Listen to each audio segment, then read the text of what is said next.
Okay, so on Saturday, August 3rd, I decided to do a solo dive at Kelvin, and I saw this decorated war bonnet hanging out in a boot sponge. It looks like a dead boot sponge. And then I saw this grunt sculpin in a cloud sponge. So cute. So this is quite deep, I think around 40 meters or 45 meters. And then next I saw a decorated war bonnet out in the open on the wall. So that was really nice to see because you don't see these out in the open so often. Usually they're in a crevice with just their head sticking out. But here you can see the whole body. It's almost like a little snake. So yeah, it was very nice to see this. There he is on a wall there. So this is again quite deep, probably around 40 meters or so.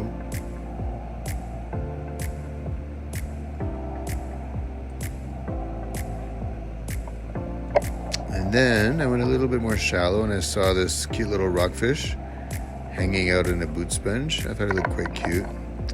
And here's an example of some Puget Sound rockfish. Then I went a little bit more shallow and I saw the spot prawn.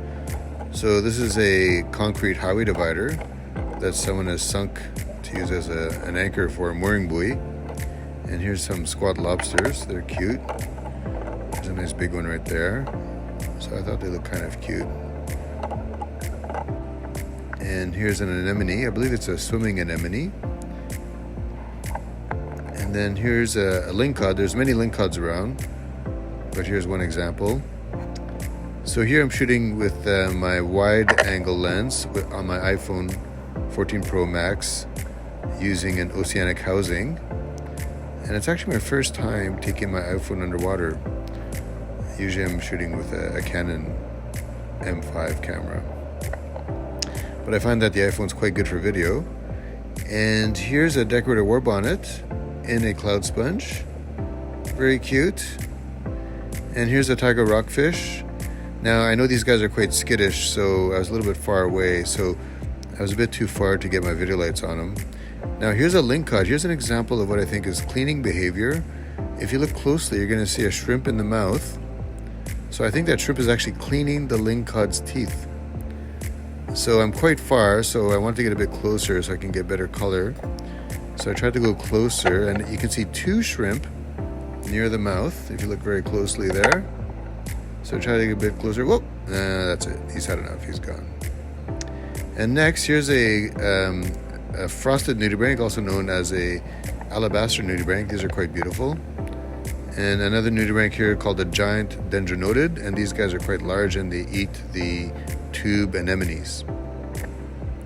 And then next up we have another grunt sculpin. So they like to crawl on the bottom using their pectoral fins.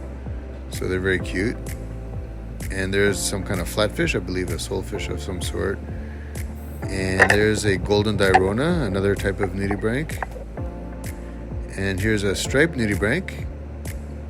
And they're kind of cute. We've been seeing a lot of these at Kelvin lately. And I think they're eating the orange sea pens.